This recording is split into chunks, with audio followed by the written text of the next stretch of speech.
আমরা সেনাপ্রধান মহোদয়কে বলছি যে সেনাবাহিনী গত 16-17 বছরে অনেক দুর্নাম কামিয়েছে। বাংলাদেশের এখন আপনার যে জেনারেলরা আছে 60-70 জন জেনারেল, তারা আওয়ামী ফ্যাসিবাদের দালালি করেছে গত 16-17 বছর। যে সকল ডাকাত দল, এবং এরা আওয়ামী লীগের ডাকাত দল, কিন্তু এটা খুঁজে বের করতে হবে, কিন্তু এরা আওয়ামী ডাকাত চক্রের সদস্য হতে পারে, কারণ সারা বাংলাদেশ কিন্তু আওয়ামী ডাকাতে ভরে গেছে।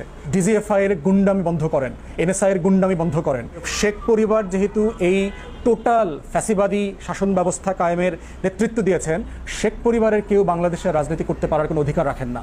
বরং আমি মনে করছি যে উনি হয়তো প্রত্যাশা করছেন যে সরকার যে ধরনের সংস্কার করে একটা নির্বাচনের দিকে যেতে পারবেন বলে মনে করছেন, সেটা হয়তো 18 মাসে করা সম্ভব। কিন্তু দিন শেষে এটা সশস্ত্র বাহিনী অথবা কোনো বাহিনীর বলে দেওয়ার বিষয় না। একটা অন্তর্বর্তীকালীন সরকার কি 6 মাস থাকবেন, 16 মাস থাকবেন, না 18 মাস থাকবেন, সেটা দেশের মানুষ, নাগরিক সমাজ, ছাত্র সমাজ, নাগরিক কমিটি, আমরা সকলে স্টেক হোল্ডাররা মিলে এটা সিদ্ধান্ত নেব। এটা বলবার কোনো দায় এবং অব্লিগেশন ওনাদের নাই এবং ভবিষ্যতে হবে না। ওনাদের কাজ হচ্ছে অন্তর্বর্তীকালীন সরকারকে সমাধান করা, ওনাদেরকে সাহায্য করা এবং ক্লিন করা। আমরা সেনাপ্রধান মহোদয়কে বলছি যে সেনাবাহিনী গত 16-17 বছরে অনেক দুর্নাম কামিয়েছে। অতএব দয়া করে আপনি মাথায় রাখবেন যে কিভাবে এই ফৌজকে একটা প্রফেশনাল জায়গাতে ফিরায় নিয়ে আসা যায়। এটা হলো আপনার ফার্স্ট প্রায়োরিটি। আপনার প্রায়োরিটি হচ্ছে সেনাবাহিনীকে, সশস্ত্র বাহিনীকে ব্যবসামুক্ত করেন। জমি জমার ব্যবসা থেকে শুরু করে এই যে ব্যাংক করা, দুধ বেচা ব্যবসা, মুরগির ব্যবসা, গরুর ব্যবসা, দয়া করে ফৌজকে সকল ব্যবসা থেকে মুক্ত করেন। ফৌজকে প্রফেশনাল সার্ভিসে নিয়ে আসেন। ঠিকাদারি ব্যবসা সেনাবাহিনীর বন্ধ হওয়া দরকার। এখান থেকে সেনাবাহিনীকে মুক্ত করেন, সশস্ত্র বাহিনীকে পেশাদার বানান। তৃতীয়ত হচ্ছে গুম খুনের যে ঘটনাগুলো ঘটেছে, যে সকল অফিসার মানবাধিকার লঙ্ঘনের সাথে জড়িত ছিল, সোয়াতে কাজ করেছে, বিজিবিতে কাজ করেছে, তারপরে র্যাবে কাজ করেছে, তাদেরকে তদন্ত সাপেক্ষে বিচারের মুখোমুখি করেন। এইটা আপনার প্রধানতম কাজ। এখন বাংলাদেশের এখন আপনার যে জেনারেলরা আছে 60-70 জন জেনারেল, তারা আওয়ামী ফ্যাসিবাদের দালালি করেছে গত 16-17 বছর। নবম পদাতিক, দশম পদাতিক, 55 আরও যে সকল পদাতিকের ব্যাপারে অভিযোগ আসতেছে, এবং গত 6 সপ্তাহে যে সকল ফৌজি অফিসাররা ডিসিপ্লিন মানার ক্ষেত্রে অথবা ডিসিপ্লিন রক্ষার ক্ষেত্রে আপনারা শৈথিল্য দেখিয়েছেন, আওয়ামী লীগের এই যে অনাচারগুলো চলছে ফ্যাসিবাদের, এগুলোকে আপনারা সাহায্য করেছেন ডাইরেক্টলি ইনডাইরেক্টলি, তাদেরকে বিচারের মুখোমুখি করেন। ইমিডিয়েটলি হচ্ছে গোয়েন্দা সংস্থাগুলোকে সংস্কার করেন। ডিজিএফআই এর গুন্ডামি বন্ধ করেন, এনএসআই এর গুন্ডামি বন্ধ করেন। সেনা অফিসারদের এই তদন্ত করার নামে ভাইস চ্যান্সেলর অ্যাপয়েন্ট হবে, সেখানে আপনার ডিজিএফআই এর লাগবে কেন? ক্লিয়ারেন্স সার্টিফিকেট লাগবে কেন? আপনি কে? গোয়েন্দা সংস্থার সার্টিফিকেট দিয়ে কেন ভাইস চ্যান্সেলর হইতে হবে? This not your business.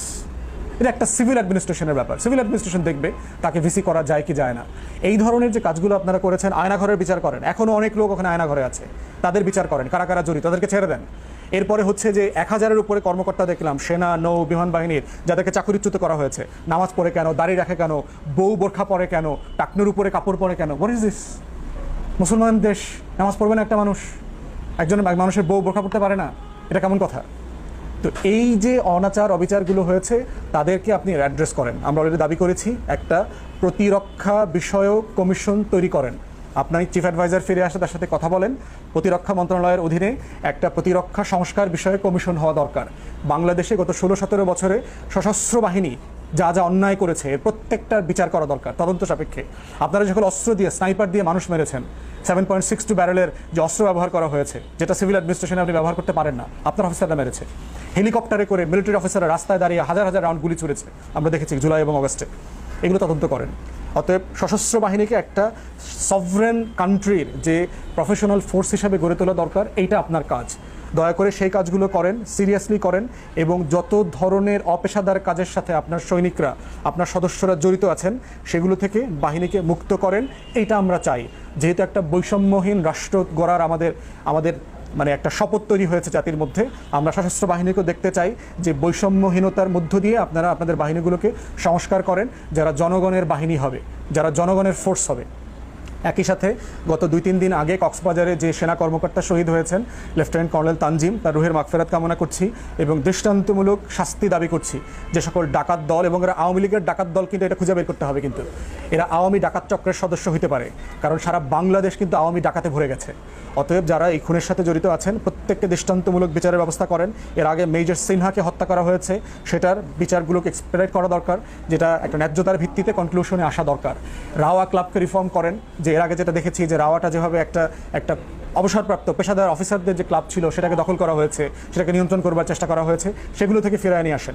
তো আমরা এর আগেও বহুবার বলেছি যে রাষ্ট্রের সভরেন ফোর্স হিসাবে এটাকে গড়ে তোলেন, একটা পেশাদার ফোর্স হবে যারা বাংলাদেশের স্বাধীনতা, সার্বভৌমত্ব এবং জাতীয় স্বার্থ রক্ষা করবার জন্য কাজ করবেন, শ্রম দিবেন এবং জীবন দেবেন। তাহলে দেশবাসীও আপনাদের পাশে থাকবে। বাংলাদেশে কোনো নির্বাচন অথবা সংস্কার আওয়ামী লীগকে ছাড়া হতে পারবে না।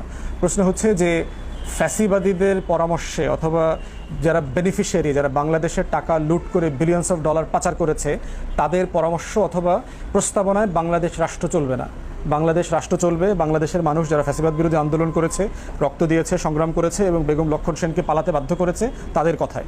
আওয়ামী লীগের ব্যাপারে আমাদের সুস্পষ্ট বক্তব্য হচ্ছে যে একটা জাতীয় কমিশন করতে হবে। আওয়ামী লীগ জাতীয় পার্টি এবং 14 দলের রাজনৈতিক ভবিষ্যৎ কী হবে সেই ব্যাপারে জনগণের মতামত নিতে হবে, যে তারা কি আদৌ বাংলাদেশে রাজনীতি করতে পারবেন, তারা কি আদৌ নির্বাচন করতে পারবেন। তারা এই ভুয়া এবং রাতের নির্বাচনের মাধ্যমে যেভাবে বাংলাদেশের হাজার হাজার কোটি টাকা লুটপাটের সুযোগ পেয়েছেন, দেশের মানুষকে গণতন্ত্র এবং ভোট থেকে বঞ্চিত করেছেন, তাদের এটা শাস্তি কী হবে। তারা বাংলাদেশে মানবতা বিরোধী অপরাধ, গণহত্যা করেছেন, বাংলাদেশের জনগণের উপরে গুম খুনের সাথে জড়িত ছিলেন, হাজার হাজার কোটি টাকা লুটপাট করেছেন, সেটা শাস্তি কী হবে। অতএব শেখ পরিবার যেহেতু এই টোটাল ফ্যাসিবাদী শাসন ব্যবস্থা কায়েমের নেতৃত্ব দিয়েছেন, শেখ পরিবারের কেউ বাংলাদেশের রাজনীতি করতে পারার কোনো অধিকার রাখেন না। অতএব আওয়ামী লীগকে নতুন রাজনীতির কথা চিন্তা করতে হবে, যাদের সাথে মানবাধিকার লঙ্ঘন, গণহত্যার কোনো সম্পর্ক নাই। এমন মানুষরা যদি আওয়ামী লীগের নেতৃত্ব নিতে পারে, জাতির কাছে তাদের ক্ষমা চাইতে হবে, বিচারের মুখোমুখি হইতে হবে। তখনই দেশবাসী ভাববেন এবং দেখবেন যে এই ধরনের পতিত স্বৈরাচারদের, উত্তরসূরিদেরকে তারা কোনোভাবে রাজনীতি এবং নির্বাচন করতে দেবেন কিনা। এবং এই পুরো প্রসেসের সাথে শেখ পরিবারের কোনো সদস্যের কোনো সম্পর্ক থাকতে পারবে না, কারণ তাদের নেতৃত্বেই বাংলাদেশের দ্বিতীয় বাকশাল কায়েম হয়েছে।